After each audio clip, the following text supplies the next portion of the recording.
So, hello to everyone watching on YouTube. So, I guess I'll start the session in like 3-4 minutes so that basically I'm waiting for a few people to join the meeting. If no one joins, then I'll just continue the session by myself in 3-4 minutes. So yeah,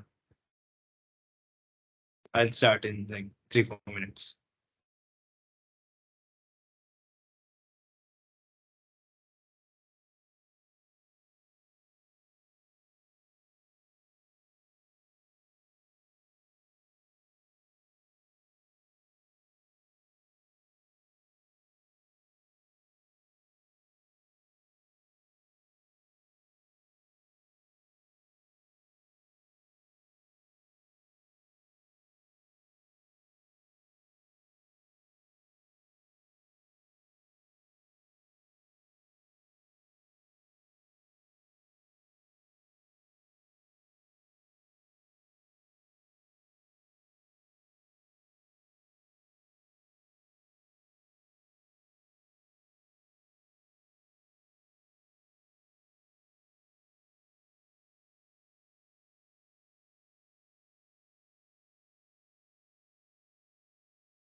Okay, so I guess no one is joining the no one since no one has joined the session by now, so I guess I'll just start. So first of all, like hello to everyone who's watching on YouTube.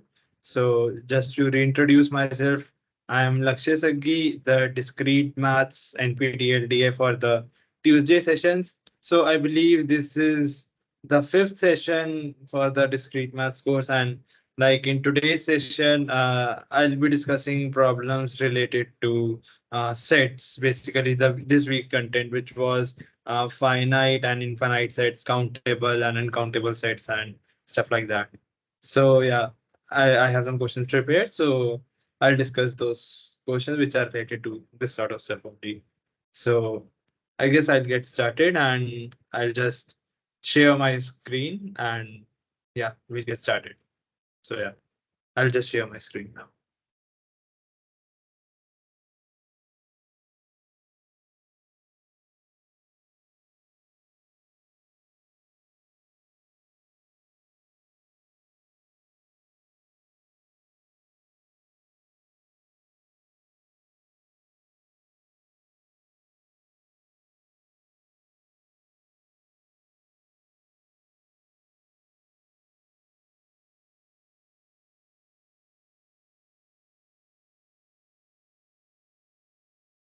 So yeah, so I've shared my screen. So uh, Yeah. Uh, so today, like the problems are, we have lesser problem, like only 7 problems, but I believe they require a bit more understanding, even though the problems are short. But this session, I believe, will take time because uh, these the concept of like infinity and uncountability and stuff like takes a bit of time to process. So it is recommended that you should go through the this week's content, lecture content before uh, going through this session. Yeah. But just to recap, basically what was done in this week. So overview is that so overview is related to sets only. So what are sets? Sets are just collections of objects we know. So there are two types of sets. Uh,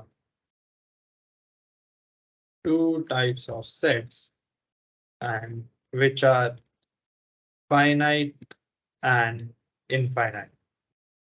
Finite sets and infinite sets. And uh, yeah. So what are finite sets?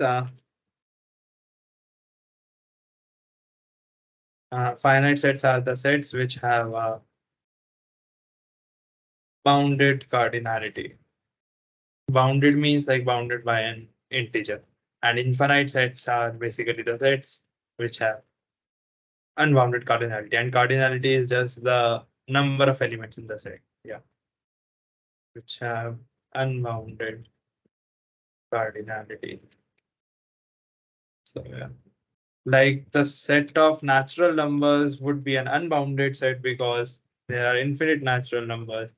But let's say the set consisting of only two items, which are number one and number two, will be a finite set because it only has two items. So yeah. And now further there are so then in these week's lectures we went into we explained a bit more about these infinite sets. Like these are also very interesting objects. So there are two types of infinite sets. So note that there are two types of sets, finite and infinite. And now there's a further bifurcation for infinite sets. So yeah, so two types of infinite sets. And what are those two types of infinite sets? They are countably infinite and uncountably infinite.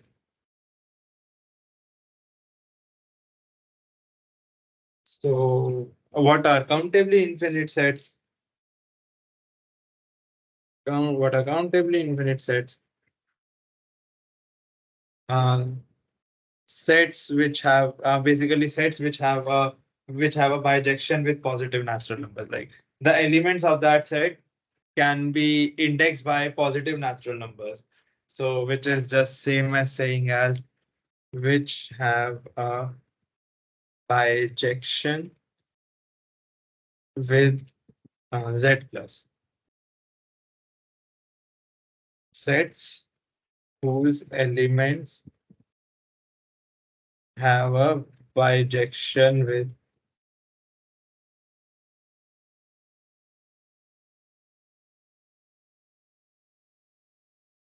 or maybe I should say a better definition would be a set is countably infinite. Maybe a set S is countably infinite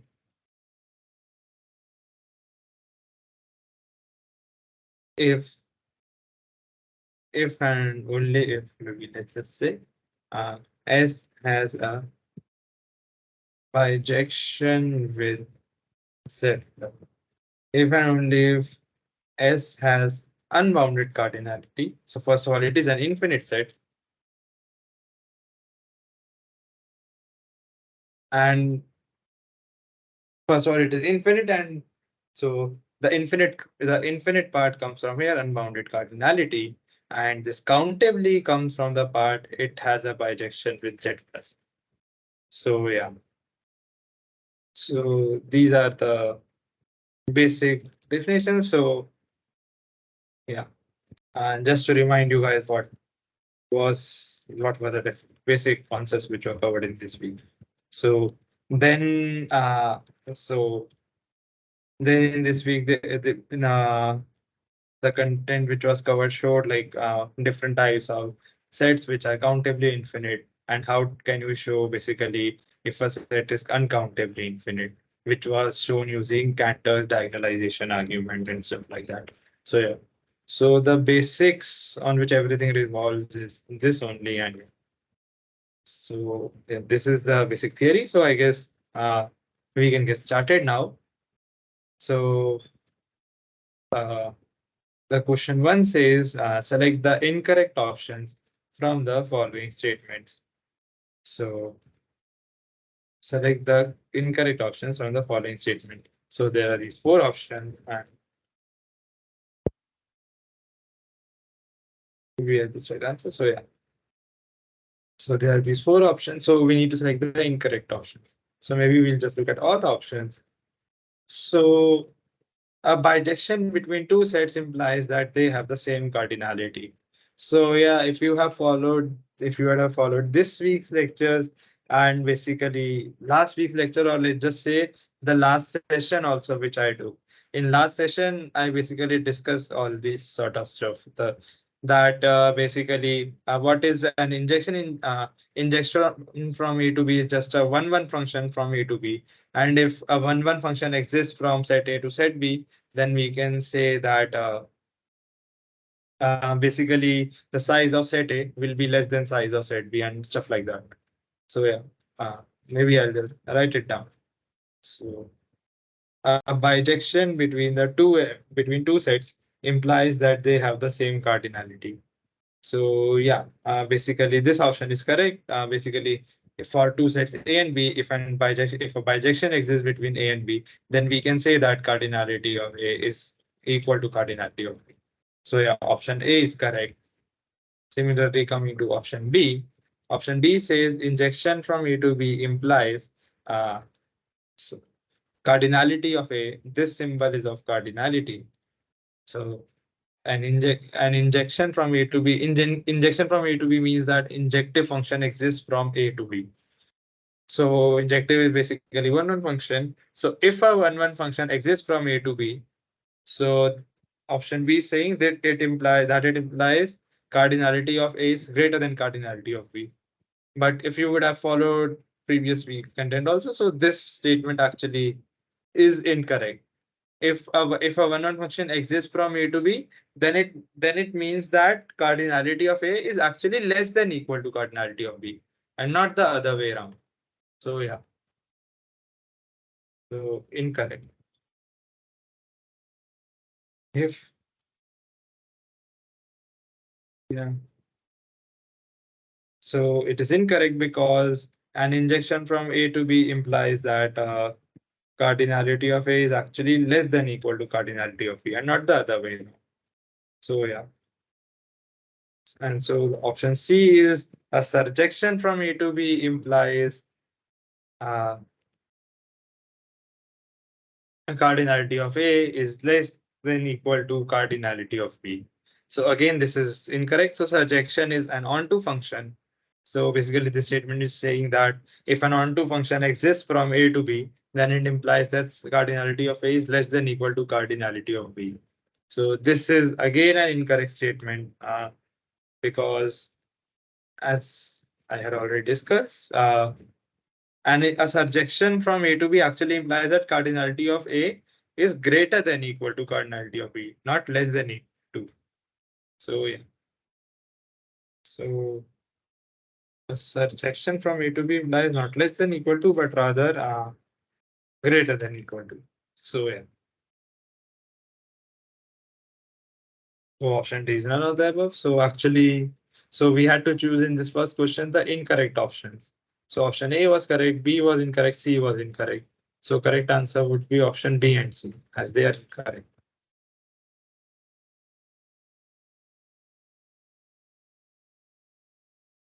So option B and option C.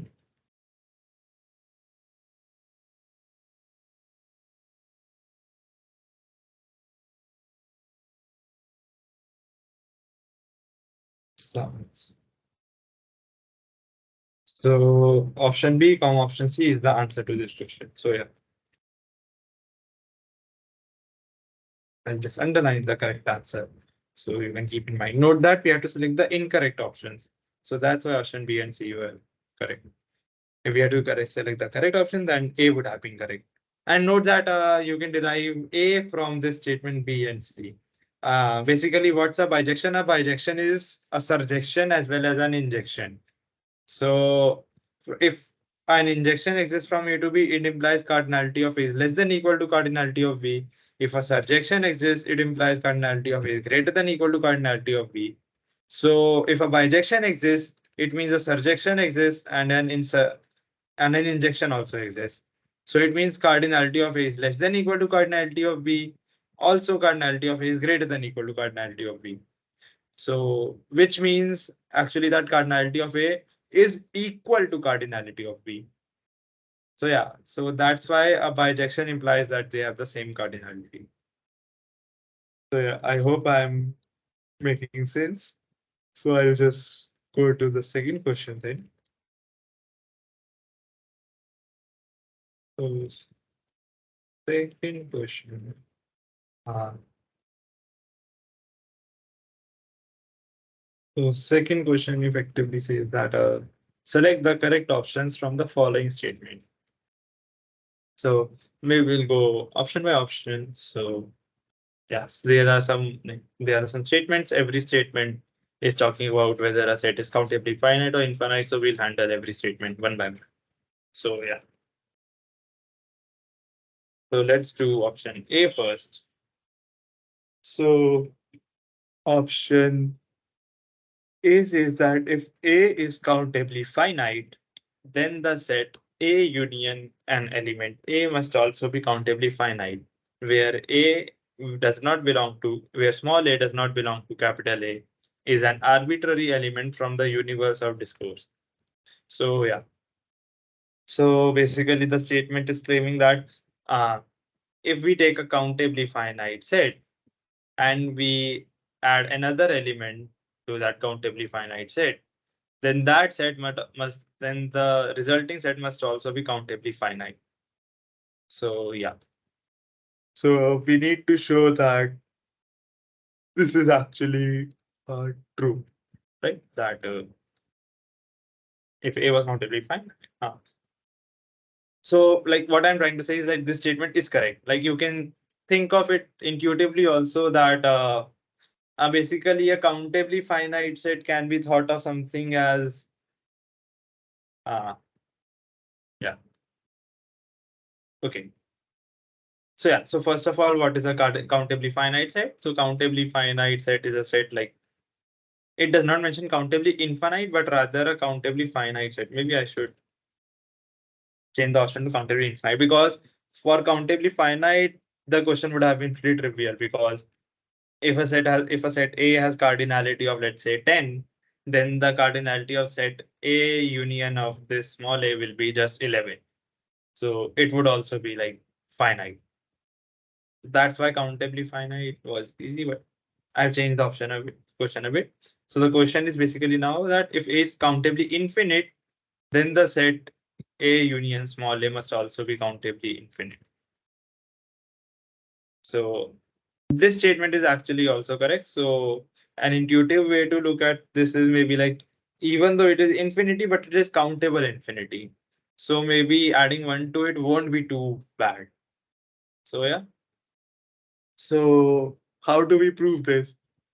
So note that whenever we want to prove if a set is, so we are given that A is countably infinite, and we want to sort of prove that this set A union of small a must be also be countably infinite. So whenever we prove that a set is countably infinite, we can go back to the basics. That what a countably infinite sets. A set is countably infinite if and only if S has unbounded cardinality and has a bijection with Z plus. So unbounded cardinality part is already taken care of because the set is infinite. And it also should have a bijection with the set of positive integers. So it should have a bijection with Z plus. Only then can we say that it is countably infinite. So basically we need to show that the set capital A union small a has a bijection with Z plus. And we are given that capital A is already countably infinite. So this already has a bijection. So from this bijection, we sort of need to make a bijection for this. So how can we proceed? So maybe we can proceed in this manner. Like let F be the. So we know that A is countably infinite, right? We know that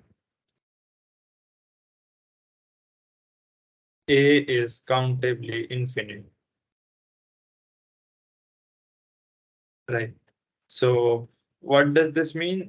This means that there exists a bijection between the set of positive integers and set A. So what we can say is, let's just say, uh, let F be the bijection from set of positive integers Z plus 2A. Yeah, separately like this. 2A, right? So we know that the set A is countably infinite. Maybe I should write this option A, option A. Otherwise, this capital A and that A can get confusing for you guys. So yeah. So we know that A is countably infinite. So let F be the bijection from Z plus 2A. So what this means is that we already have a bijection F from Z plus 2A. So basically F of 1 will correspond to some element of A. F of 2 will correspond. Z plus is basically the set of integers 1, 2, 3, 4, set of positive integers. So Z plus is nothing but 1, 2, 3, 4, 5, and so on. And so basically F of 1 corresponds to some element of A. F of 2 corresponds to some element of A. F of 3 corresponds to some another element of A, and so on. So we know what is F here, right? Like we are given already that there exists some F. So now we will basically try to construct. Now we will try to construct a bijection F prime. Let's say a new bijection F prime from Z plus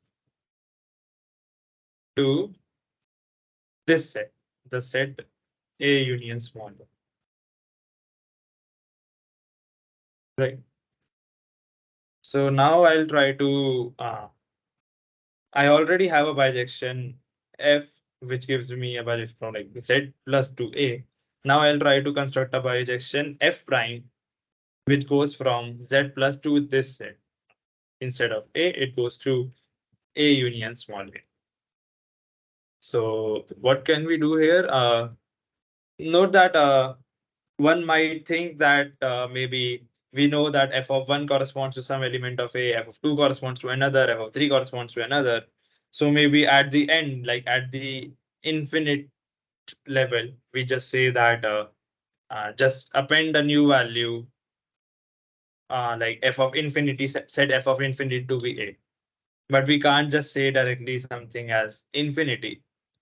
So rather, the correct way to define a bijection here would be uh, the bijection F prime can be defined as. So using this F, we can try to construct the bijection. So F prime is, so how will we define this F prime bijection? It will be something along these lines, like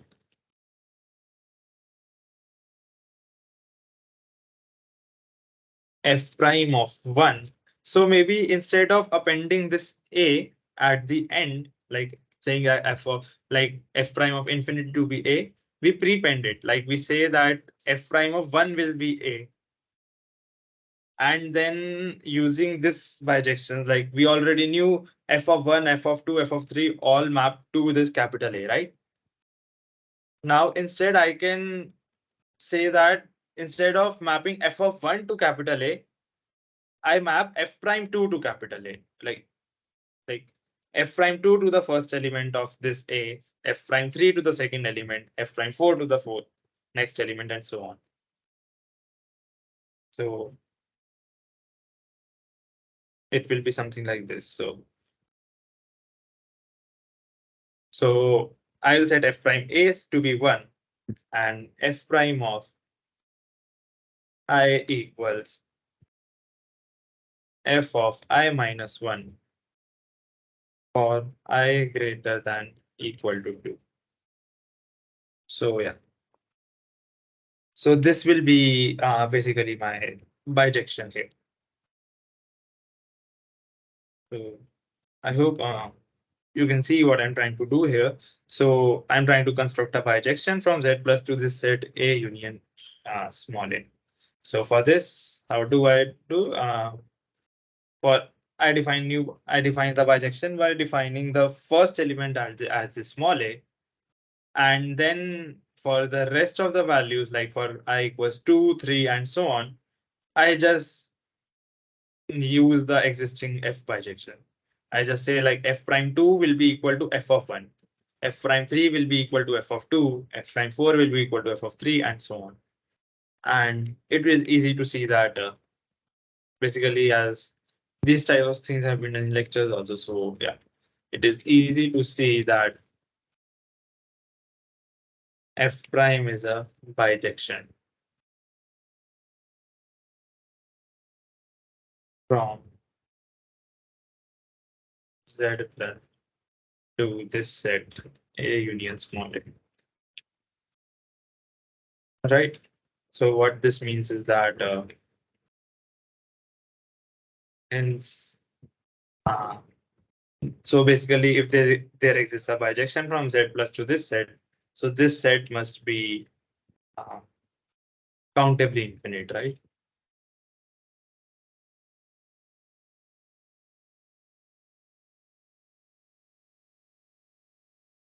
Infinite.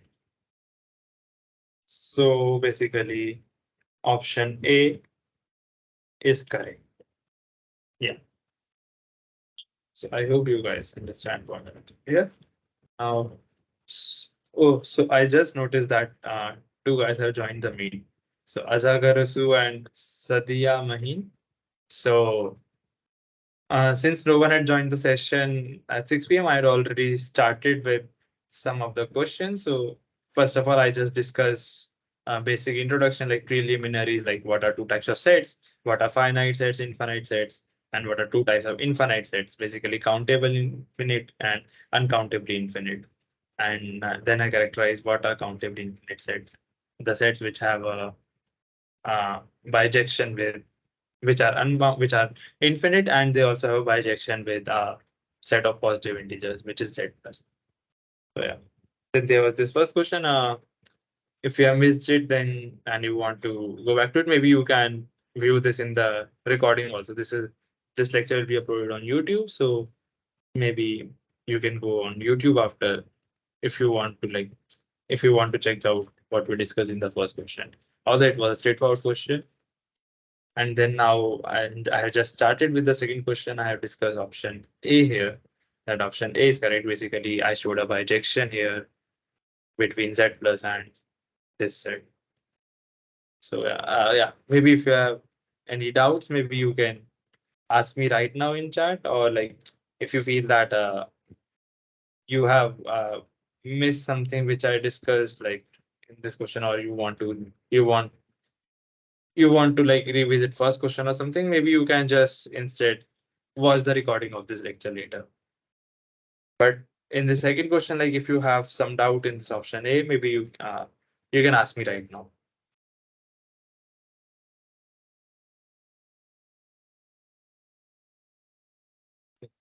So since no one is typing in chat, I'll just assume that you guys don't have any doubts, or at least you don't want to ask right now. So yeah. So now let's go to option B. So we know that option A is correct. First of all, I just underline this so that we can remember this. So now coming to option B, what does option B say? Okay. Option B says that a set is countable if it is finite or if it is countably infinite. So what's the definition of a count? So this is more of a definition based question. like what is the definition of a countable set, right? So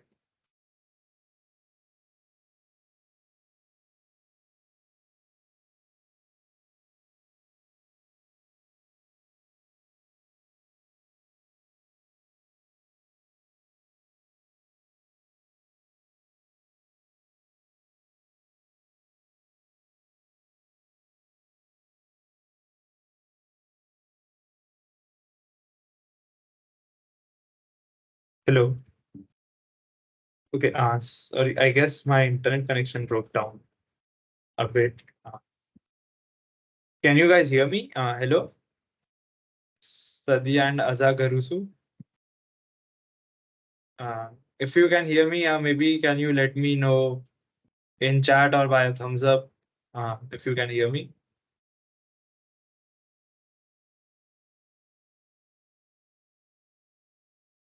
Oh, okay. So you can hear me. Nice. Thanks.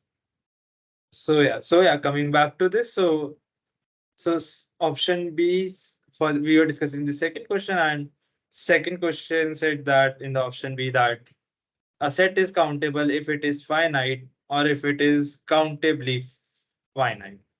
Maybe it is like countably infinite, not finite. So yeah. So basically, this is more of a definition based question that we call a set as countable. So a set is basically a set is said to be countable if it has a bijection with natural numbers. So the definition which I discussed, like countably infinite set. So countably infinite this definition was as the set should have unbounded cardinality. That's where this infinite parts comes from. And what from where does this countable part come from? From this that it has a bijection with z plus. So yeah, so it should have a bijection with integers, and then we'll sort of say that the set is countably infinite. So yeah. So a set is countable if it is finite or if it is countably infinite. So yeah. So this is actually the correct definition that a set would be countable. So if it is countably infinite, then we have already discussed that it is countable, right? And if the set is finite, then we already can map its like it has only if it is finite, then it only has a finite number of elements, let's say 10, 20, or 100. Then we can easily list out those elements in form of natural numbers, right? So I hope I'm making sense. Like we can easily list out those elements. So that's why the set would be countable even if it is finite.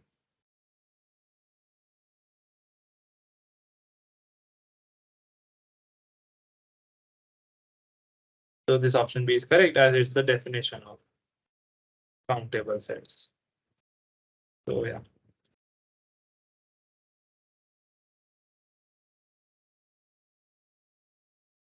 Let's come to option C then.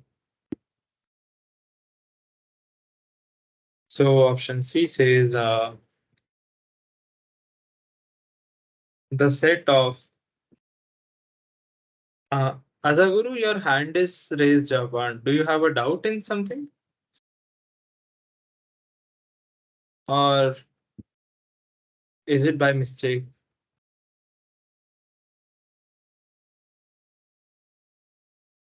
Oh, okay, you don't have a doubt. Then maybe you can lower your hand. Yeah, thanks. So this option C here says that the set of irrational numbers is uncountable. So this has also been already discussed in the lectures. So if you have not seen the lectures, you should see them. Like this week's lectures were like not so trivial and were interesting. Yeah. So the set of irrational numbers is uncountable. So this statement actually is correct. Like it has been discussed already in the lectures. So I won't discuss its proof. It uses like Cantor's diagonalization argument and stuff like that. So yeah, it's a bit tricky and requires a lot of time to understand if you're doing it for the first time. So yeah, these sorts of arguments, you should look at them. They're quite interesting.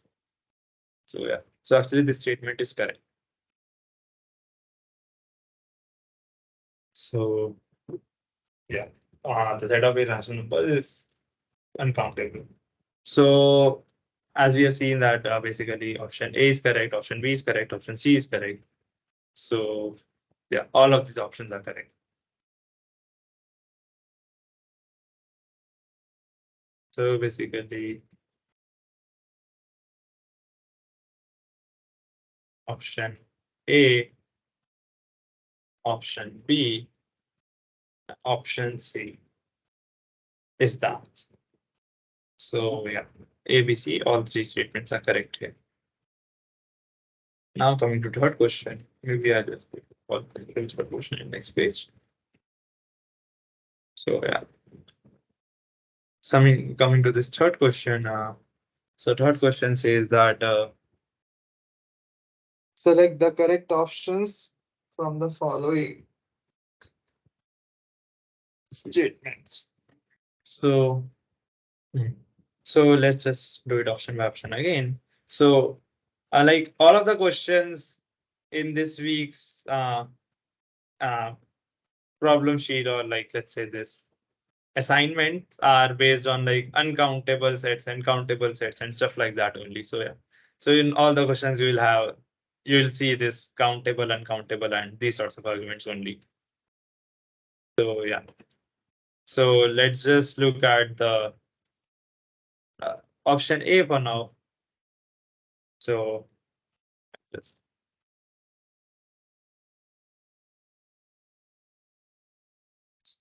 so I'm basically mean to select the correct statement from the following statements. So option A is a rational polynomial is a polynomial with only rational coefficients. So this is basically a definition of a rational polynomial, that a rational polynomial is basically a polynomial which only has rational coefficients. So polynomial is of the form, let's say, a naught plus a1x plus a2x square plus a3x cube and so on. So it will be rational if all of those a naught, a1, a2, a3 are rational. So yeah. And now the option is claiming that the set of rational polynomials of degree 2 is an uncountable set. So first of all, the set of rational polynomials of degree 2 is an uncountable set. So for this, maybe should I tell you directly the answer, or set of rational polynomials? So basically, what will be the so basically we are given rational polynomials of degree 2, and we need to find, and we need to say whether their set will be uncountable or if it will be countable. So any polynomial of degree 2 can be written in form of, let's say, any polynomial of degree 2 can be written as, let's say the coefficients are c0, c1, c2, then it can be written as c0 plus c1x plus c2 x squared, right? So maybe write this as p of x. So any polynomial p of x can of degree 2 can be written in this form, c0 plus c1x plus c2 x squared. Also, we are given that this polynomial is a rational polynomial. Since we are given that p is a rational polynomial, so its coefficients must be rationals, right? That's the definition of a rational polynomial. So the coefficients here are c0, c1, and c2. c0, c1, and c2 are rationals. So we are given that p of x is a rational polynomial. And what's the definition of a rational polynomial? It's a polynomial with only rational coefficients. So what are the coefficients in this polynomial? c0, c1, and c2. So c0, c1, and c2 are rationals, right? And basically now we So one thing to note here is that any polynomial can be basically characterized by the set of its coefficients. Like basically a polynomial p1x and p2x will be different only if they differ in their coefficients, right? These x and x square are just placeholder values for the variable which will come. But a polynomial is identified by these coefficients, these c0, c1s and c2 and stuff like that.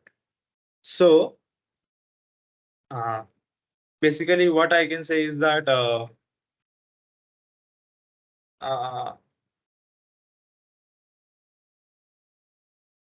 hence any p of x of such form,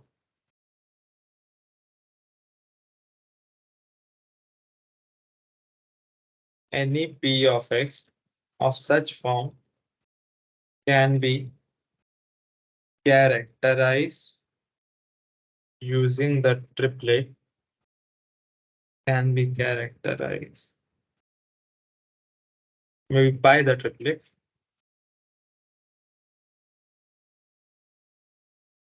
or yeah, triplet is good. C naught, C1 and C2. So yeah.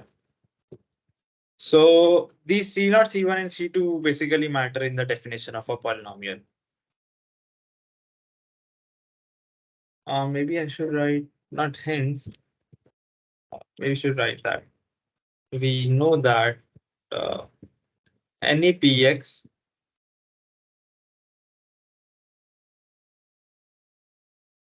of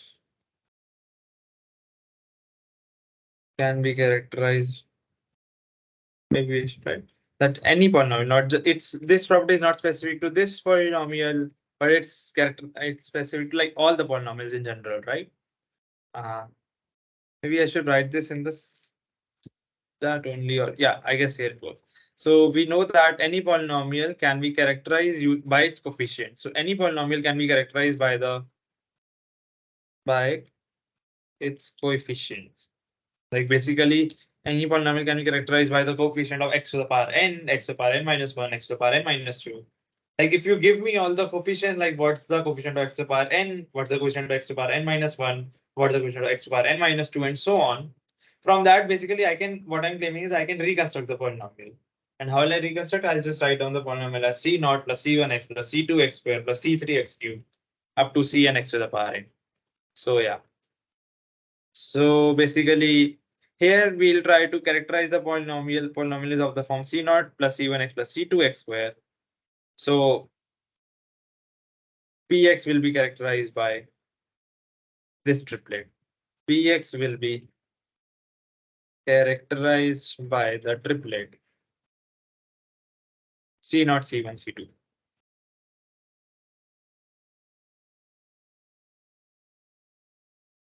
Right. So maybe like you can say this as characterized, or you can just say that there will be a bijection between the set of these types of triplets and all of these polynomials. So yeah, where C0, C1, and C2 are rationals. We were already given that C0, C1, C2 were rationals, right? So Px will be characterized by this triplet C0, C1, C2, where C0, C1, C2 are rationals. So basically what can we say is that uh,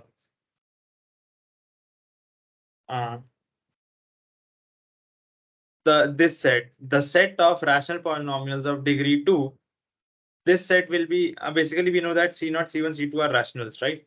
Rationals are, I'll denote rationals by Q. So some notation I'll just introduce. Maybe I should write this notation in the start only that I'm going to use.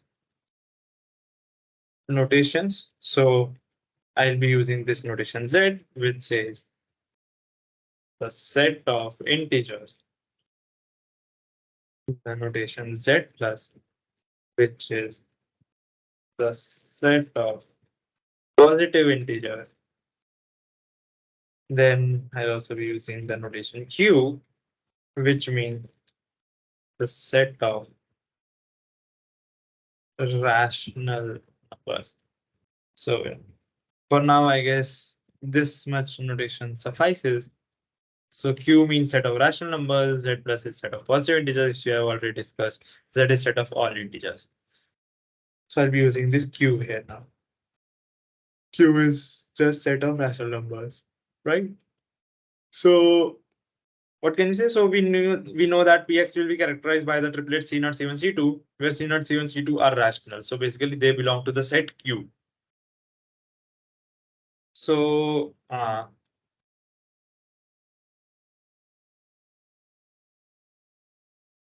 basically what we can say is that Px will have, so basically like Px will have same cardinality as this triplet, right? The cardinality of the set of rational polynomials. Hence, the required set has same cardinality as the set Q cross Q cross Q. So I hope I'm making a bit of sense here. So it's more of an oral argument. It's more of a notation based argument rather than a actual argument maths based. But what I'm trying to say here is that we know that Px will be characterized by these triplets C0, C1, C2, where these Ci's are rationals. So basically this triplet C0, C1, C2, where all of these are rationals. So this C0 belongs to set Q. Q is basically set of rational numbers. This C1 belongs to set Q and this C2 belongs to set Q. And as we have already seen in previous week's lectures, that this can be written as the cross products of sets. So yeah, the required set has same cardinality as the set of this, like Q cross Q cross Q. Since C0 belongs to Q, C1 belongs to Q, and C2 belongs to Q. So we need to basically, we basically have that the set of rational polynomials of degree 2 will have same cardinality as this set, the set of Q cross Q cross Q. But we know that from lectures. So we know that in the lectures it has already been discussed that this set Q, the set of rational numbers, is actually a countable set. And how do they do this? They take any rational number of the form P upon Q and try to map it using Z plus, right? And it has also been discussed in the lectures, and maybe I should state this as a property. I should state this as a property, maybe here. Uh, if A is a countably infinite set, or maybe if A and B are countably infinite sets, then A cross B is also countably infinite. So this is a sort of an interesting property and an important property. It can be proved easily using the methods which have been discussed in the lectures. Or maybe it would like in the lecture it has already been discussed that the set is Z cross Z is countably infinite, right? I believe it has already been taught in the lecture. So using this similar arguments, it can be shown that if there are any two countably infinite sets, then their product is also countably infinite. So the high level idea here is that if A is countably infinite, then A has a bijection with Z, Z plus, right? Similarly, B is countably infinite, so B also has a bijection with Z plus. So basically what we can say is that this A cross B has a bijection with Z plus cross Z plus. So I'm giving these arguments as orally only because I believe this is quite simple. So A cross B has a bijection with Z plus cross Z plus, and we already know that this Z plus cross Z plus set, as discussed in the lectures, is countably infinite. So this A cross B is also countably infinite. So this property is easy to show, so I'll not show this. I'll just give you a high level idea of it. So yeah. So now coming to this question again. So after discussing this property, so we already know that this set Q is basically countable, right? They said Q is countably infinite. Similarly, this Q is also countably infinite. This Q is also countably infinite. So as we already discussed, if two sets A and B are countably infinite, then their product is also countably infinite. So Q cross Q will also be countably infinite. So I hope you guys see what you guys understand what I'm trying to do here. So basically, I'm saying that, but we know that Q is countably infinite.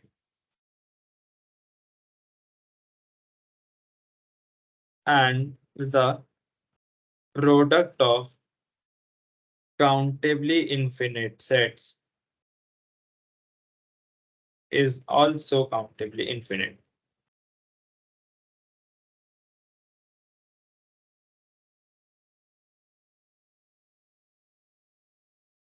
Product of a finite number of countably infinite sets is also countably infinite. So what I'm trying to say here is that this Q is countably infinite, this Q is countably infinite. So this Q cross Q will also be countably infinite because their product of two countably infinite sets is also countably infinite. So now taking this set Q cross Q as the set A and this Q as the set B, we can again apply the same property that this Q cross Q was countable, this Q is countable, so their product will also be countable. So this set Q cross Q cross Q will also be countable.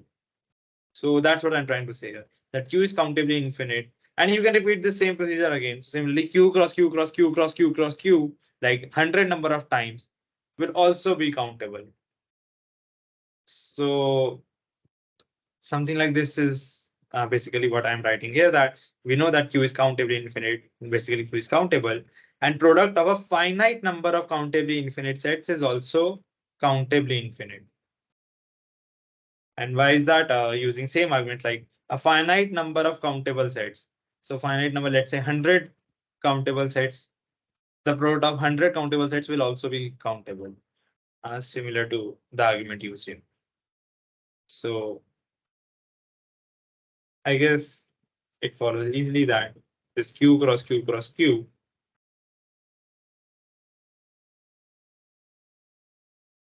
is countably infinite.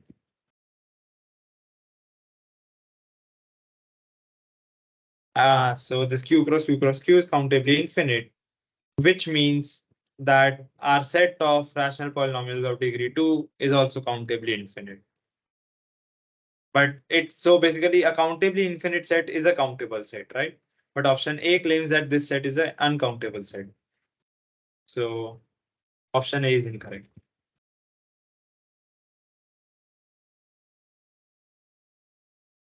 So I hope I'm making sense. If you have any doubts, you can ask me in chat anytime, or you can raise your hands also.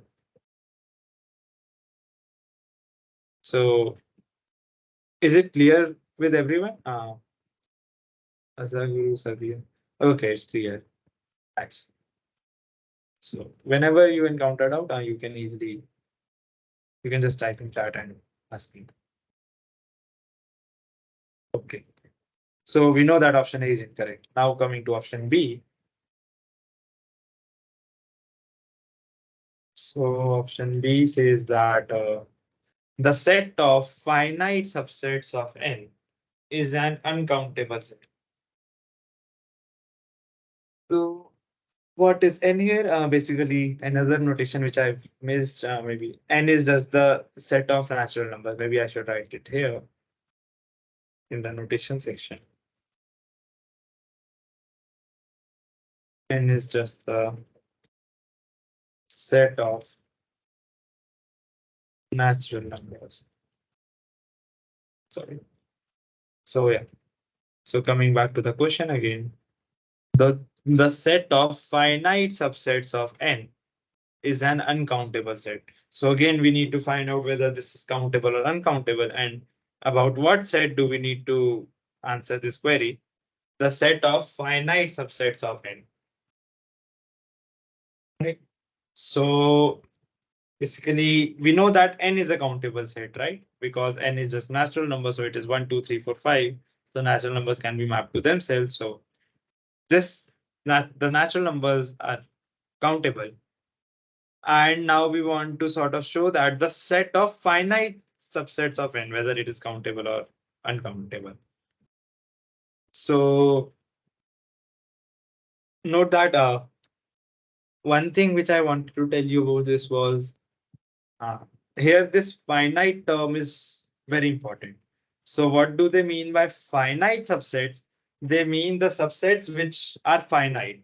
And what does finite mean? Finite means that it is bounded, like there exists a number which is an upper bound on the size of that subset. So what the difference between infinity and finiteness is this only, that infinity is not having any upper bound, but finite, something which is finite has an upper bound. So that's why, like, if you must have gone through the lectures, there was this example of 0, 1 raised to power infinity, the strings of the form 0, comma 1 raised to power infinity. That set is uncountable, but the set of 0, comma 1 star, the set of strings of the form 0, comma 1 star is countable. Maybe I'll type this down also, but similar arguments are valid here also. Like, uh, why are we saying here finite subsets? Because in general, if you just say that the set of subsets of n is an uncountable set, then that statement would be true. So I'll just type it down. Uh, we know from the lectures that this was already proven in the lecture using Cantor's diagonalization argument and stuff like that, that a power set of a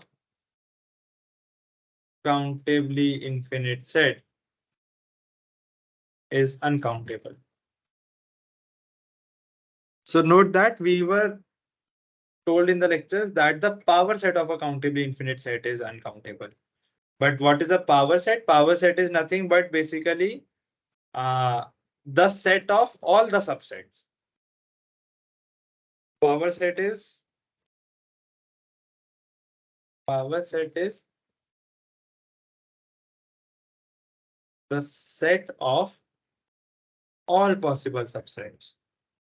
So notice the focus on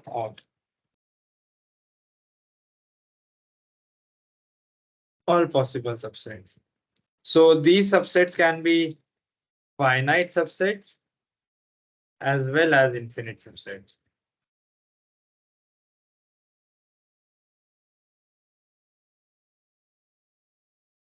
So what are infinite subsets? Basically, the subsets which are not bounded in size. Finite subsets are the subsets which are bounded in size. Right? So. So from this, uh, what I'm trying to say from this is basically the fact that uh, this set, the set of all possible subsets is uncountable. This has already been discussed. But this is not what the question is asking. The question is asking only about the set of finite subsets of n. And it is not asking about the infinite subsets. It's only asking about the set of finite subsets. If it was asking about all possible subsets which are finite as well as infinite, then that set would definitely have been uncountable. But we are only talking about finite subsets.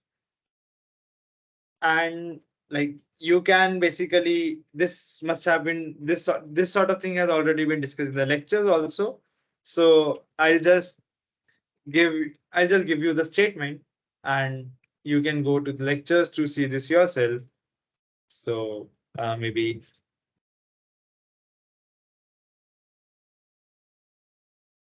set of finite subsets. We know that the set of finite subsets of a countably infinite set is also countable. So this has been discussed in lectures that The set of similar sort of property has been discussed in the lectures, that a set of finite subsets of countably infinite set is countable. So note that set of all possible subsets is uncountable, but the set of finite subsets is countable. So this countable uncountable business may get a bit confusing, but that's why I need you guys to pay a bit attention to this sort of thing, that the set which contains finite as well as infinite subsets will be uncountable, but a set which only contains the finite subsets will be countable. Like we're talking about a countably infinite set and subsets of that set. So maybe I should write this as a property in the preliminaries also. So first of all, like let's continue the discussion first. So we already know from the lectures that this is true, that set of finite subsets of a countably infinite set is also countable. So what this means is that basically, as the set of natural numbers, this n is already a countable set. So the set of finite subsets of n will also be countable. Since n is a countable set, hence the set of finite subsets of n will be actually countable and not uncountable and not uncountable. Is also countable. So option B is incorrect.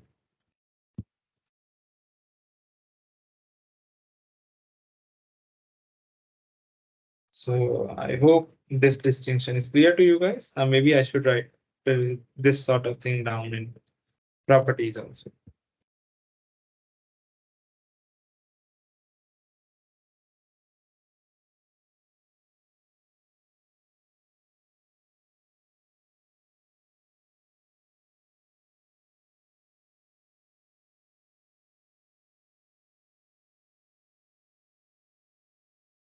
So these are the properties.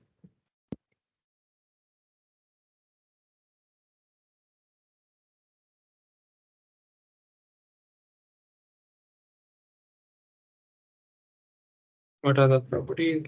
Sorry. That the set of finite subsets of a countable infinite set is also countable.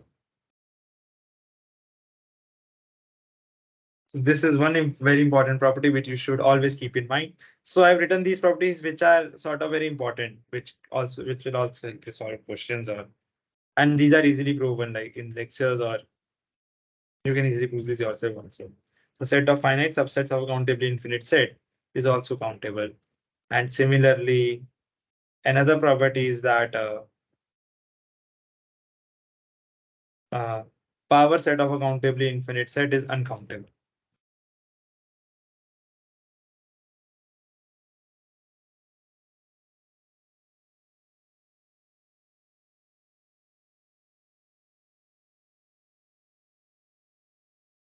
Note that the power set contains finite as well as infinite subsets. So yeah, these are sort of some important properties. And using these properties only, I'm sort of answering the question. So yeah, coming back to this, okay. So we sort of discussed that option B was incorrect, right? Because set of finite subsets will be countable and not uncountable. So let's come to then option C.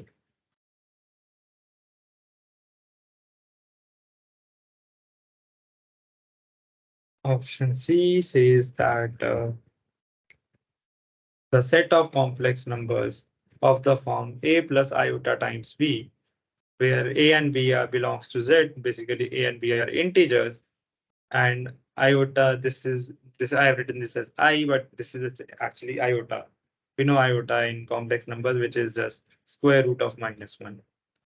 So set of complex numbers of the form a plus iota b, where a and b are integers, and a square plus b square is 1, is an uncountable set. Okay, so this is an easy question. I would expect you guys to answer this. So is this option correct or incorrect? Okay, Priya, Azhar, Gurusu, Sadia, can any one of you try to answer this question? I believe this can be done. Like the set of complex numbers of the form a plus iota b, where a and b are integers and a square plus b square is 1, is an uncountable set.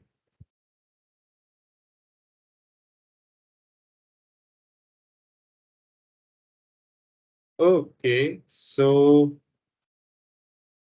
Sadhya and Azhar Gurusu are saying that this statement is correct. Uh, See, one important thing to note here is that these a and b's, these coefficients a and b belong to integers.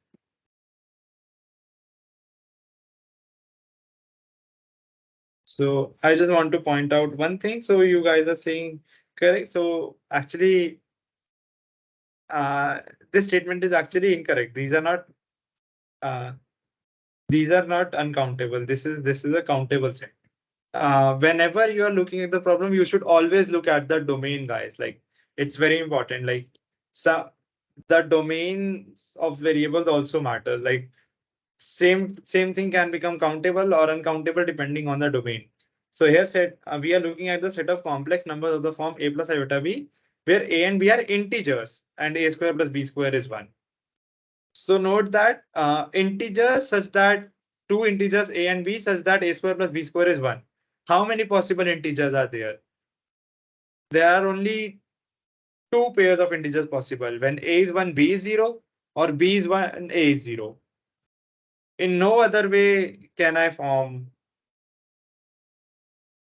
Yeah, exactly, Sadia. You're writing it. You're now writing it correctly. That and the pair can be either 0, 1 or 1, 0, and no other pair is possible. So the set of complex numbers possible are basically when a is 0 and b is 1, so the number iota, and when a is 1, b is 0, so that number will be 1. So the only two numbers possible are actually 1 and iota. Also actually -1 and minus iota, because a and b are not positive, they can be negative also. So a can be -1 and b can be 0 also, and a can be 0 and b can be -1 also. So there are only four complex numbers possible actually here.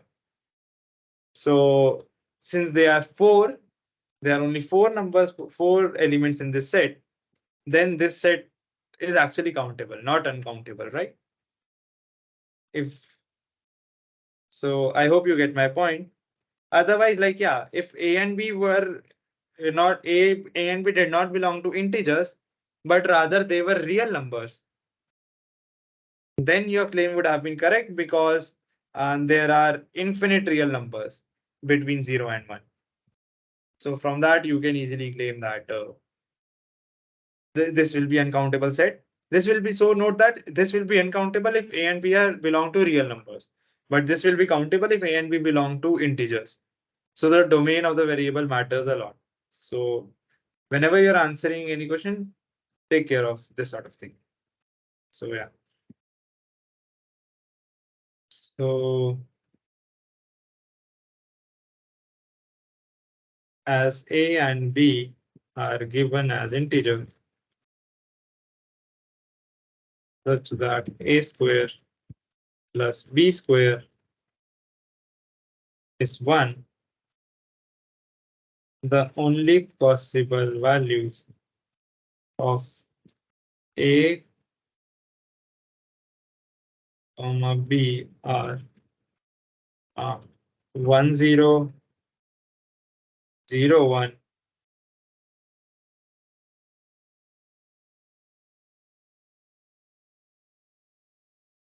-1 0 and 0 -1.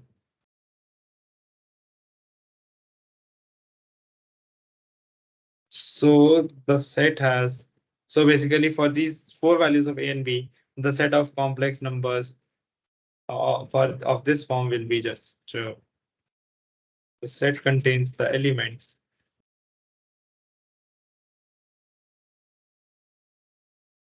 1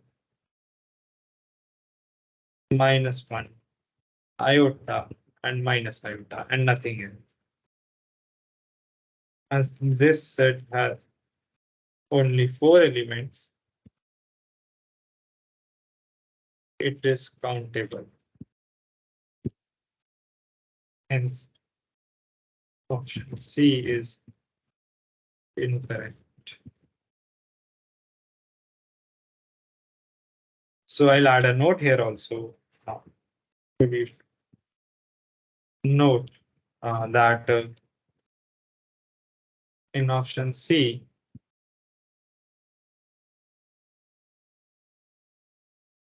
if A and B were given as reals instead of integers, then the set would have been uncountable. Yeah. So if A and B were given as real instead of integers, then the set would have been uncountable. But since they are given as integers, then it is not. So yeah, I hope you get this distinction now. So we need to select the correct options from the statement. We showed that A is incorrect, we showed B is incorrect, we showed C is incorrect. Okay, so Azaguru, you have some doubt, you have raised your hand. You can ask your doubt in chat if you have any. Okay, you have a doubt, so you can ask in chat.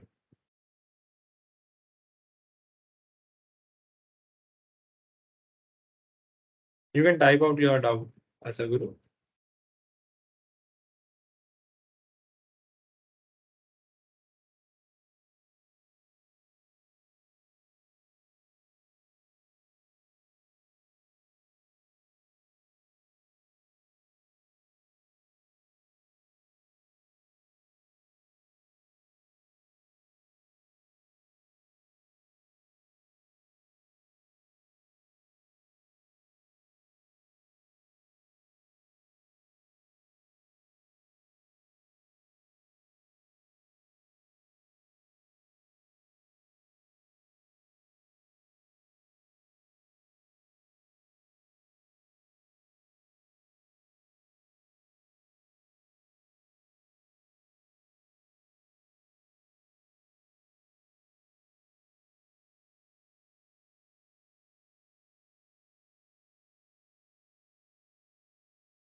Okay, so you're saying that suppose if A square and B square is not there, will it be countable or uncountable?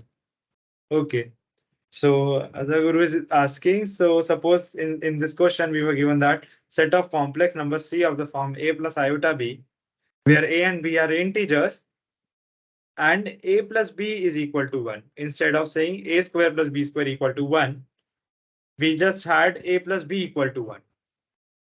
In that setting, will that be a countable set or will that be an uncountable set? That's what Azaguru is asking.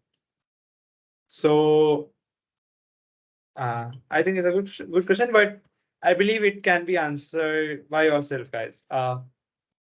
So if instead of A square plus B square equal to 1, we were only given A plus B equals to 1, and A and B were integers, then still we can make a bijection. Like suppose we can easily make a bijection between, like that will be countable actually, because we can make a bijection between like integers and this AB, because we sort of already know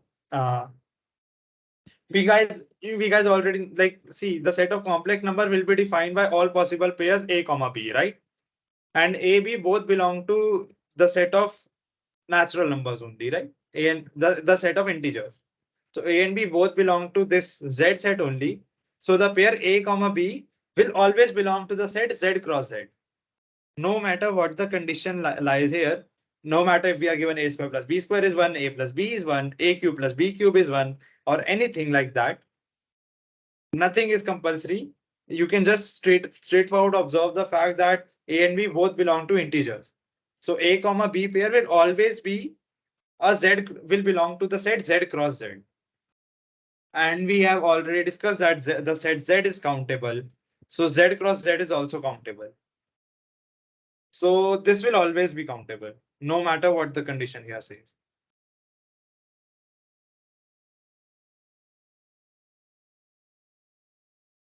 Okay, so Aza, you are asking if the condition is not given, that if a square and b square equal to 1 is not given. So suppose we are not given any condition. Suppose this condition is not given, we are only given the set of complex numbers C of the form a plus iota b, where a comma b belongs to Z, right? We are only given this thing. But in that case only, I'm saying that since A belongs to the set of integers, B belongs to set of integers, so the pair A comma B will belong to the set Z cross Z, right? And the set Z is countable. So as we had already discussed, if Z is countable, if a set is countable, then if A is countable and B is countable, then A cross B is also countable. So since Z is countable, Z cross Z is also countable. Does this make sense, Azaguru?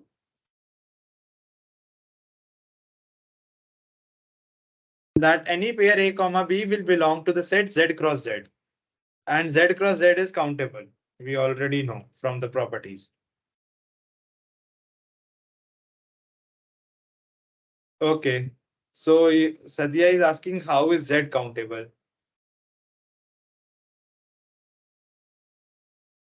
So yeah, actually Z is countable. This has been discussed in the lectures. Like it is easy to show a mapping from Z plus to Z. So maybe you should uh, check out the lecture contents for this, for checking how is Z countable. It's very easy to check, so it won't be too difficult. So yeah, I would recommend you to check out the lectures. So the set Z is countable. This we know for sure. So that's why Z cross Z is also countable. Okay, so Azza is asking me to turn on his mic. So maybe let me turn on your mic. I don't know. I've never done this, so I'll have to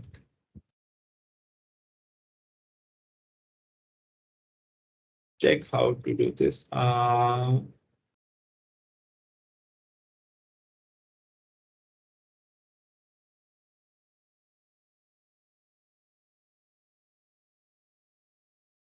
Okay, I think mic has been allowed for you, Azza. Sir, I have a question regarding that option C.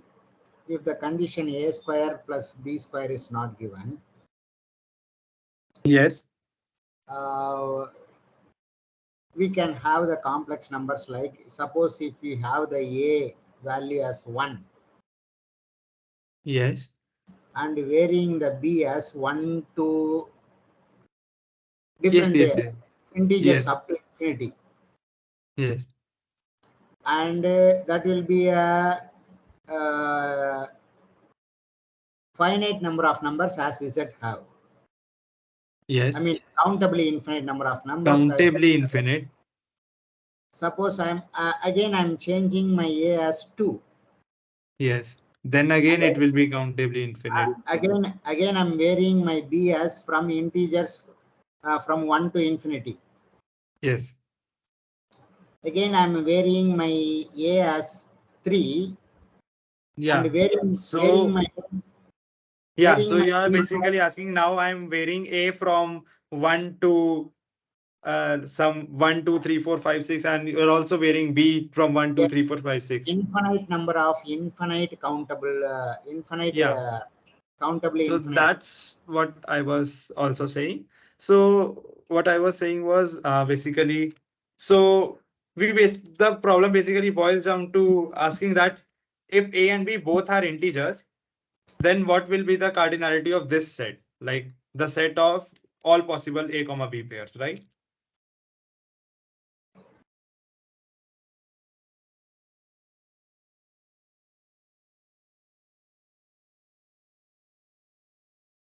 right? This is sort of something which we want to say whether this set is countable or not countable, right? No, no, sir. My question is, if A is, you keep A as 1, sir. For A plus IB, you Yeah, keep that's what I'm saying. So A if as you 1 so and A. this thing this set already captures that. So set of all possible a comma b pairs such that a and b are integers. So Yes, this sir. captures this, right? If a is 1, b can, like, a is integer, b is integer. So a Yes, is sir. 1, b can be 1, 2, 3, 4, 5, 6, anything. If a is 2, b can be 1, 2, 3, 4, 5, 6, anything. That will be more pairs. If a is 3, b can be 1, 2, 3, 4, 5, 6. It can be more pairs, and so on. Yes, sir. So this captures your doubt, right? Yes, sir. Yeah. So what I am saying is, and this is nothing but the set Z cross Z.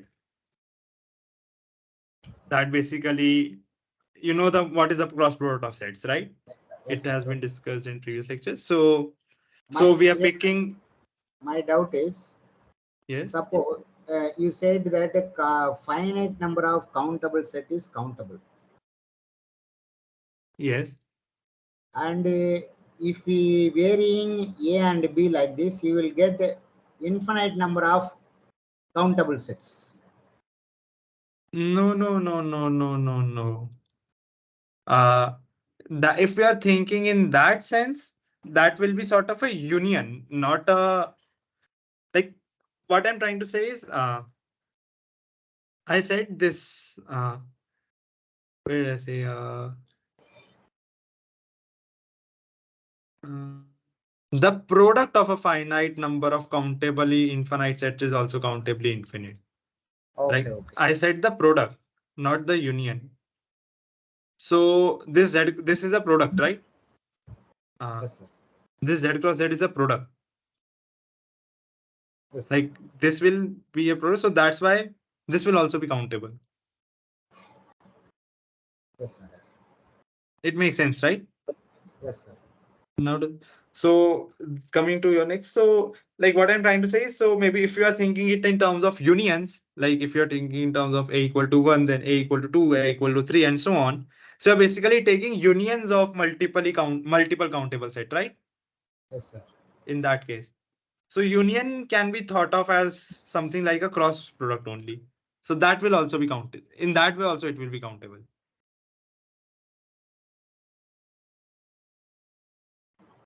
Or maybe, like, to not confuse you further, like, I'll just say that yeah, that can, what you're saying is just nothing but a product. So, and product is countable. So yeah. And to show how is this product countable, uh if you don't know, I'll recommend you to watch the lectures, because in lecture, like, I won't be able to cover it in this problem sheet session, because lecture contents are like separate, and they take, like, proving this and stuff like that. Understanding this takes like half an hour or 1 hour or so. So yeah, if you don't understand why is Z countable or why is Z cross Z countable, then maybe you should clear that out in the lectures. So yeah. So I hope I've answered your query. So maybe I'll mute your mic again. Okay. So yeah. So if this is clear, then maybe we can proceed to, let's say, so yeah, just answer this question. So in this question, we need to select the correct options from the following statements, right? So we showed that A is incorrect, we showed B is incorrect, we showed C is incorrect. So none of, and we want to select the correct option, so none of the above. So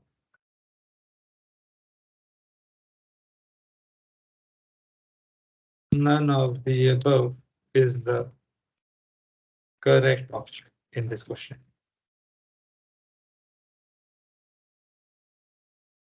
Okay. So uh, it's now 7:30. So maybe I'll reduce some of the questions, because I think that yeah. since we only have something like half an hour left, so I think I'll discuss just two more questions now. I have few more questions planned, but maybe we'll just skip those. It doesn't matter much. So the fourth question says, let CR denote an arbitrary countably infinite set for each R belonging to R. So this R means the set of real numbers here. Maybe I should mention this in the notations also. Uh, so like Z was set of integers, Q was set of rational numbers, R is the set of real numbers. I'll just write it down here that R is the set of real numbers.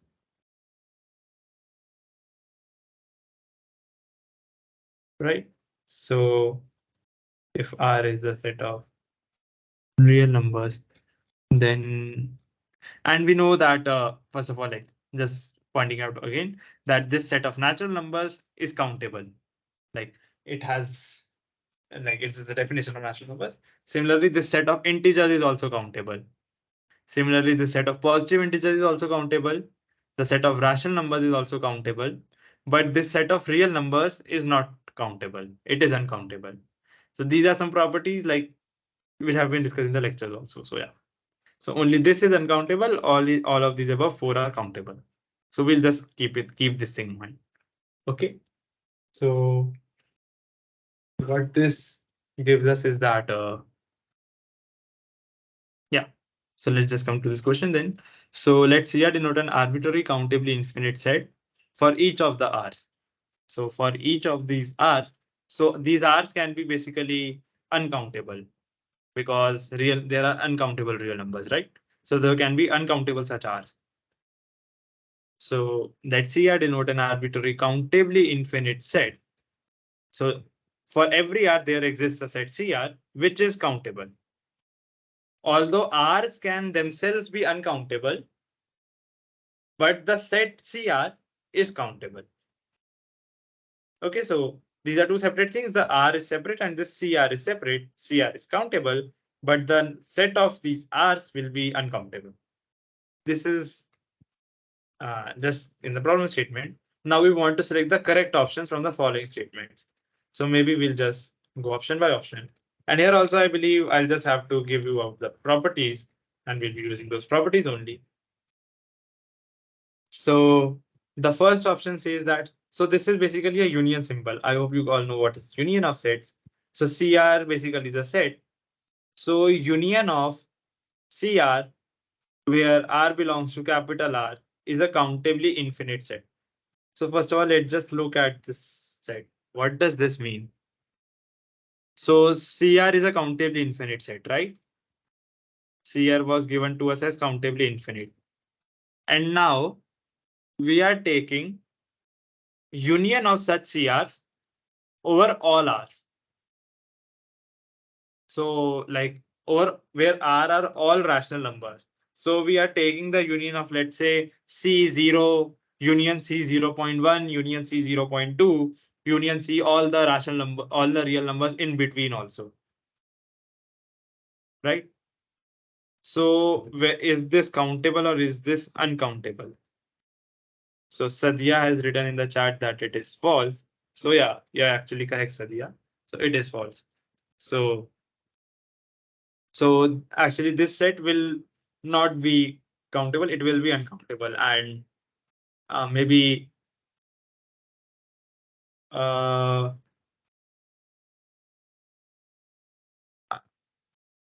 yeah. So maybe what I should mention here is that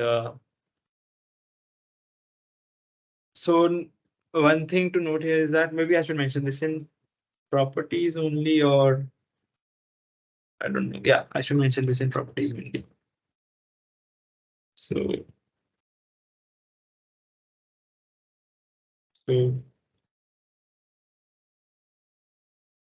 union of countable number of countably infinite sets is countable. So first property is this, So this is sort of property which Aza Gurusu was also asking. Uh, like if I take a comma b where a is 1 and b can be like infinite, countably infinite. Similarly, a is 2 and b can be countably infinite. A is 3 and b can be countably infinite. And taking union over all those sets, whether taking an infinite union over infinite sets, but both infinities are countable. So will that be countable or uncountable? So that was what I was telling earlier also, that union of countable number of countably infinite sets will always be countable. So this is sort of a property which you can keep in mind, that a count, like, yeah. So let's say even if you're taking union of infinite number of sets, but the union is limited to only countable infinity, and each set is also countable, then the whole set will also end up being countable. So yeah. But another property is uh, union of uncountable number of countably infinite sets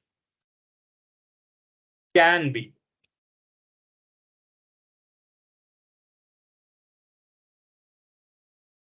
uncountable. So uh, note that this property here, I said surely that union of countable number of countable sets, countably infinite sets, will always be countable. So this property is for sure.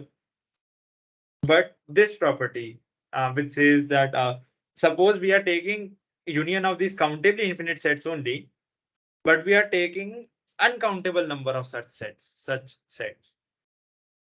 So this countable, uncountable may get you a bit confused. So I need you guys to pay a bit attention to this, that this statement is claiming that the sets are countably infinite in their sizes, but the number of such sets is uncountable. Then their union can be uncountable, but it can also be countable. Like it need not necessarily be uncountable. Okay. So Sadhya is asking, is there any example of uncountable number of countably infinite sets being countable? So a very trivial example. I'll say that there's a very trivial example. Let's just take the any countably infinite set. Let's just take the set of natural numbers, the set Z. And now I take the union of Z uncountable number of times only. Like Z union Z taken any number of times will result in Z only, right? A set A union with another set, union with set A itself will always end up being A, set A, no matter how many number of times you take the union. So, okay, you got it. Nice. So that's why an uncountable number of unions of a countably infinite set can also end up being countable. So maybe I should mention this example. So example of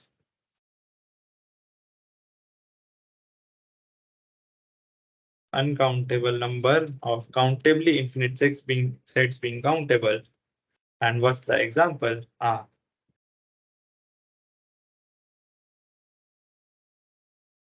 Take the union of set Z uncountable number of times.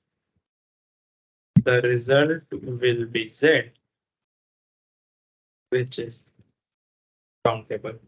Yeah.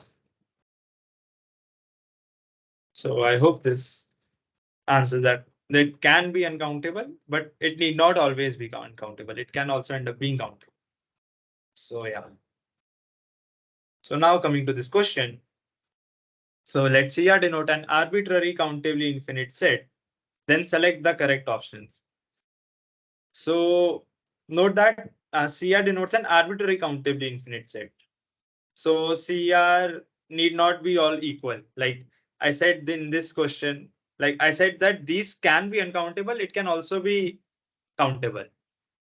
So if we take some arbitrary set, it can end up being uncountable also. It need not always end up being countable, this union.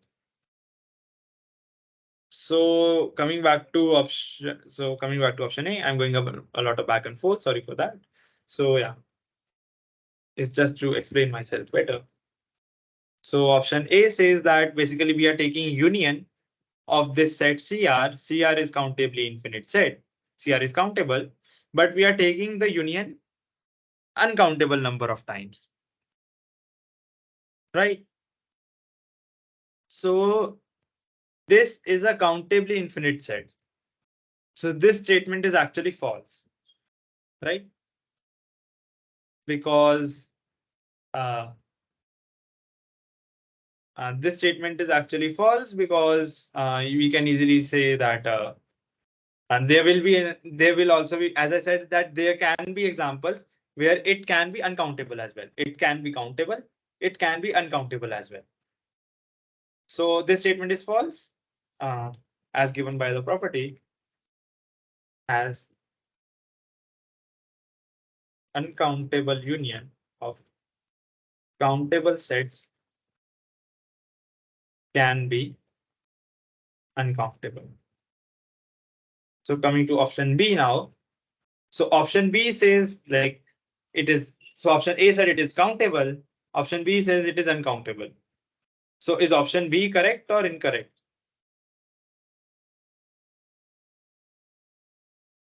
So Sadia, you answer.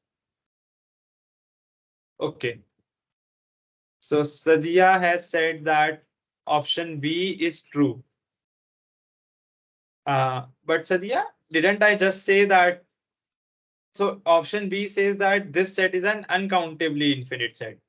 But didn't I just say a bit earlier that this can also end up being countable, right? It need not always be uncountable. It can also end up being countable.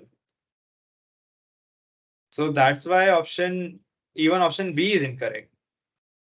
Because there exist instances where it can also this ends up being uncountable. This ends up being countable. So option A as well as option B both are incorrect because this thing we can't be sure whether it will end up being countable or uncountable. It will matter on the given CR values. So that's why option B and C both are incorrect.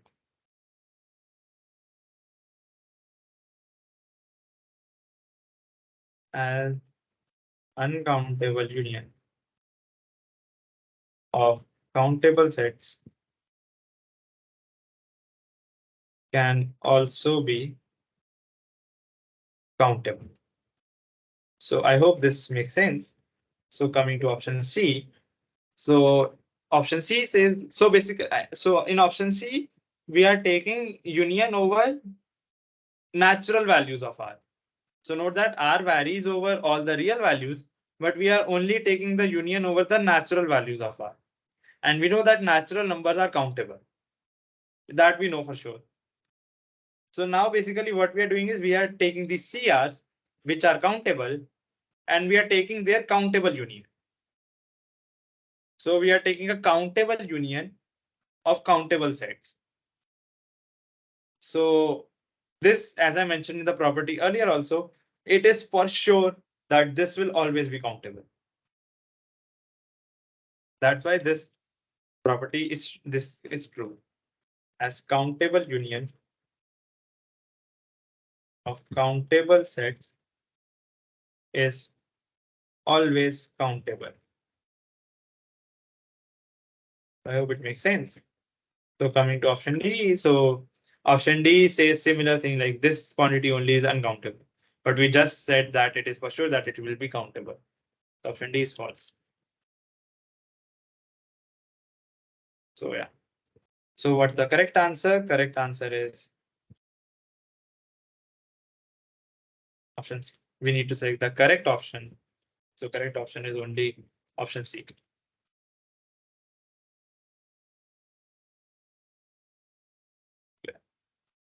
So I hope this is clear to everyone. So then I'll move to the next question, the last question for the day, which is fifth question, which is quite an interesting, in my opinion.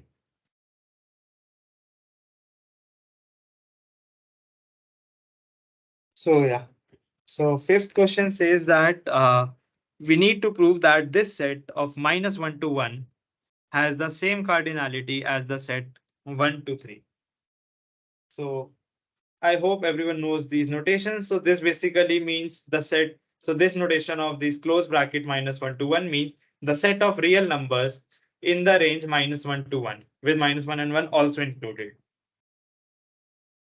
Similarly, this square bracket 1 to 3 means the set of real numbers between 1 and 3, where 1 and 3 are also included. So yeah. So what we need to do is we need to prove that this set has same cardinality as this set. So a similar sort of exercise has been done in the lectures also, where in the lectures it was shown that the set 0 to 1 has the same cardinality as the set of real numbers. So this is sort of a similar problem. So note that first of all, we know that these both of these sets are infinite sets, right? So whenever we have infinite sets, then we can't just count the number of elements in the set to say the cardinality. So for infinite sets to show cardinality, we need to show a bijection. So uh, to show if two infinite sets have the same cardinality, we need to show a bijection between them. So yeah. So what's a bijection basically? Bijection is something which a function. Let's just a function which is 1 1 as well as on 2. So let's just take the set A as this set. So we will show a bijection from -1 to 1 to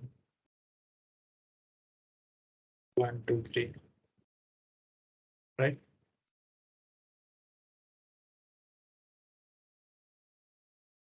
Let A is equal to -1 to 1, and I'm just introducing bit of notation, and B equals to 1 to 3.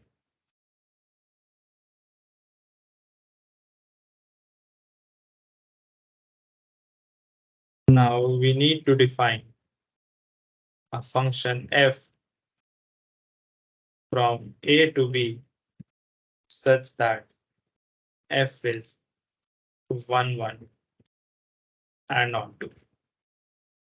So basically, what do we need to do? We need to define a function f from A to B such that f is 1 1 as well as on 2. So we need to define a 1 1 as well as on 2 function from this set to this set. So any idea what function we can use here? Like if we need to show some from -1 to 1 to 1 to 3, what sort of function can we use?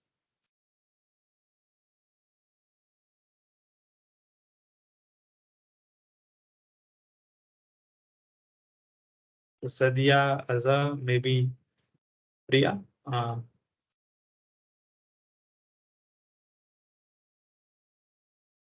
you like to guess what sort of function maybe we can use? The function should be 1 1 on 2 and should map elements from -1 to 1 to 1 to 3. Okay, so Sadia is typing something in the chat.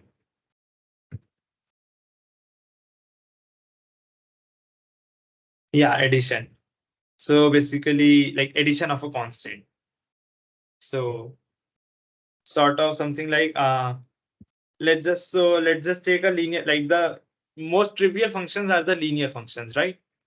So let's just take a linear function which maps this -1 to 1 and this 1 to 3, and we just take everything in between as it is. Like, so linear functions are trivial functions. So yeah, addition of 2.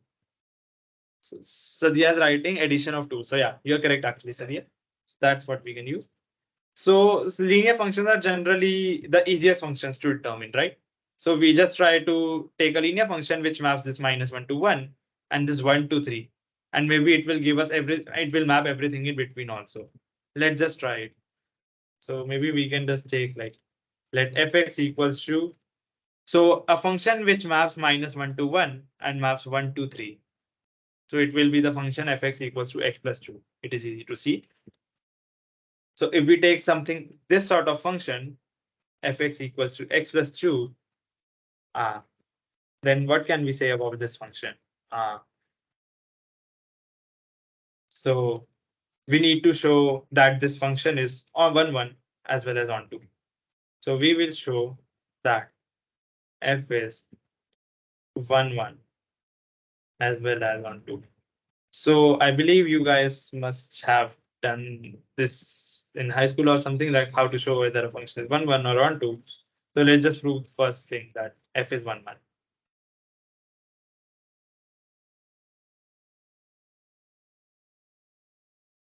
F is 1, 1. So what is the definition of a 1, 1 function? So our definition of a 1, 1 function is like, if f of x equals f of y, then x equals to y. This is a definition of 1, 1 function, right?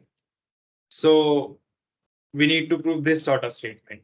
Like, this is the definition of a 1, 1 function.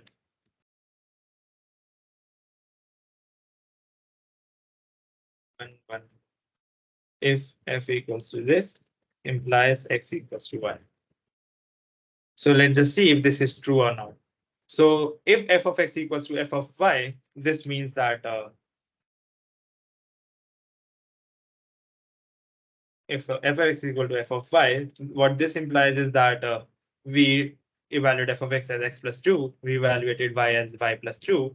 So this implies that x plus 2 is equals to y plus 2. And maybe we can cancel 2 from each side, and we'll be left with x equals to y only. X equals to y.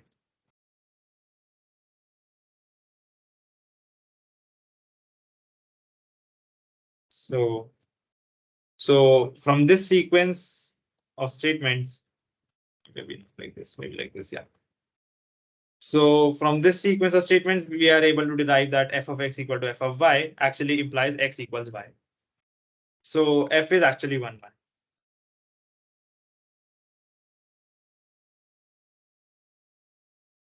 So now we'll show that f is on 2 as well. So some people like to say call 1, 1 as injective and on 2 as surjective. So that is also correct. So 1, 1 is also called injective, and yeah. So so Sadia is writing in the chat, like for on 2, we convert f of x into f of y and check for domain. So yeah, exactly. So Sadia is correct that how do we check for on 2? So for checking for on 2, what do we do? Uh,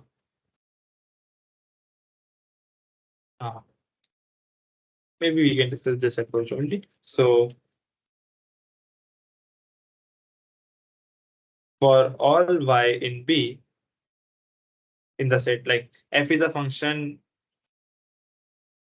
f is on 2 if for f is a function from the set A to B, right?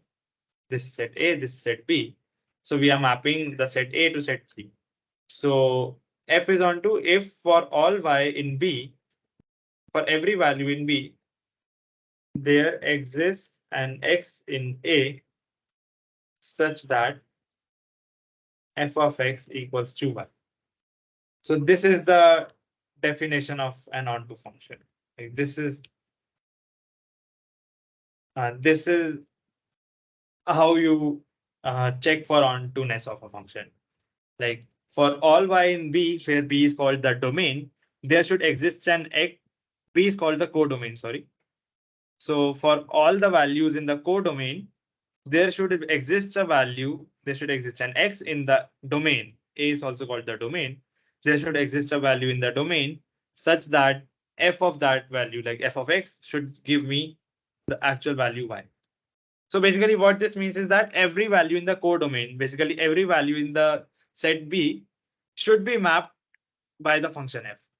So ontoness is like, if we don't want to look it in terms of technical terms, but in terms of intuitiveness, so ontoness is nothing but every value of the codomain should be mapped by f. That is what ontoness is about. So I believe it is also easy to show that f is onto. So take any y in set B. Take any, so to show ontoness, we take any y in set B. Now we consider the set. Now consider x equals to y minus 2. So consider any y in the set B and then consider x equals the value x equals to y minus 2. So since we know that uh, y is in 1 to 3, since y was in the set B ranges from 1 to 3, right? So y lies between 1 and 3. So this x, which is equal to y minus 2, in what range will it lie? It will lie between, like, we'll subtract 2 from each of the endpoints, right? Y lies between 1 and 3, and x is equal to y minus 2. So x will lie between minus 1 and 1. So since we know that y is in 1 to 3, x will lie in minus 1 to 1, which is the set A itself. And also, what can we say? Also, if we consider the value f of x will be equals to, we had considered x equals to y minus 2. So f of x will be equal to x plus 2. We had defined the function x plus 2. And putting in the value of x as y minus 2, we'll get the answer as y minus 2 plus 2, which will be actually equal to y. So from these steps, I'm claiming that f is onto. Like, I have shown in these steps that f is onto. So do you guys see how? So what I actually did here was I just took any value in the set B, any y in the set B, and I considered a value x equals to y minus 2. First, I showed that this x will lie in the set A. So x will be a part of the domain. So there exists an x in A. And I also showed that f of x equals to y. So I showed that there exists an x which is equal to y minus 2 in the set A, such that f of x give me the value y. So see, for showing ontoness, we need to show that there exists an x in A such that f of x equals to y. And that's what I precisely proved here. I showed that first I showed that x will lie in set A, and then I showed that f of x will give me y. So that's how I was able to show that. So that's how I'm able to show that f is onto as well. That's how I can say that f is onto.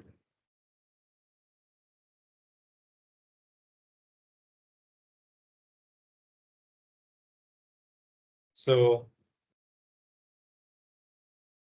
since f is 1, 1 and onto,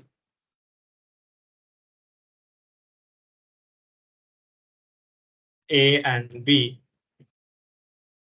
have the same cardinality.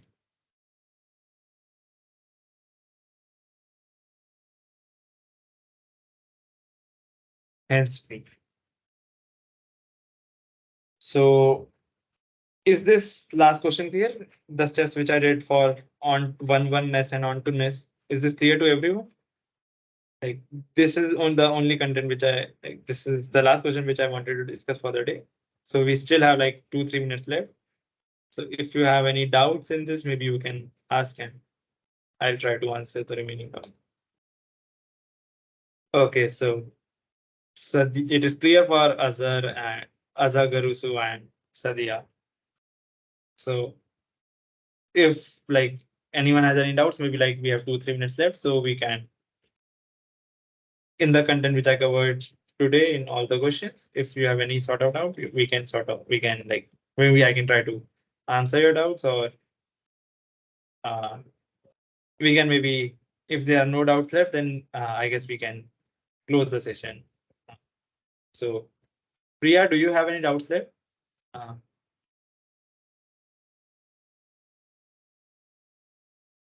okay, as Guru is typing something.